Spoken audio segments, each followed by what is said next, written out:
Soyons saints, en partenariat avec Magnificat.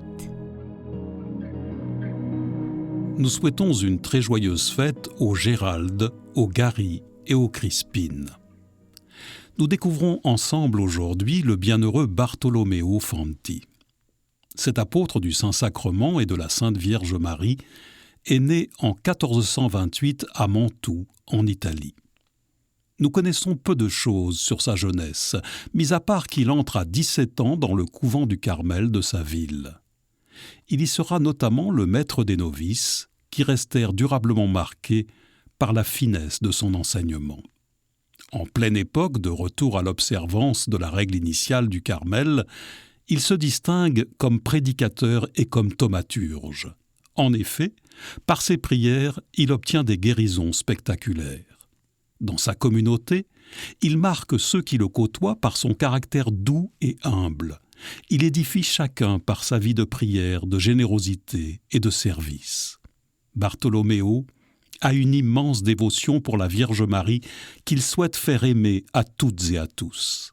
Ainsi, il fonde la confraternité de Notre-Dame du Mont-Carmel à l'intention des fidèles. En 1460, Bartolomeo en devient le père spirituel et le recteur, et en rédige la règle et les statuts. Il propage tout autant son amour de l'Eucharistie, centre de sa vie apostolique. On raconte qu'avec l'huile des lampes qui brûlaient devant le Saint-Sacrement, il obtient des guérisons. Parmi ceux qui font partie de sa confraternité en l'honneur de Marie, figure le futur grand réformateur de la branche italienne des Carmes, le bienheureux Battista Spagnoli. Il est également un poète humaniste latin parmi les plus réputés de son temps.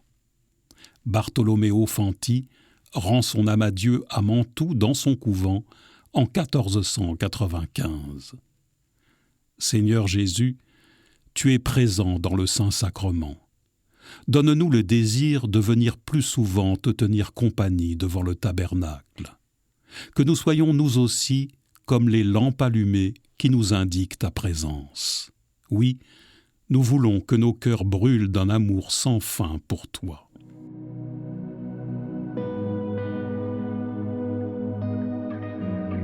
Par l'intercession du bienheureux Bartolomeo Fanti, que ton Esprit Saint nous inspire un grand amour pour la bienheureuse Vierge Marie, ainsi qu'une ardeur renouvelée dans la pratique du sacrement de l'Eucharistie.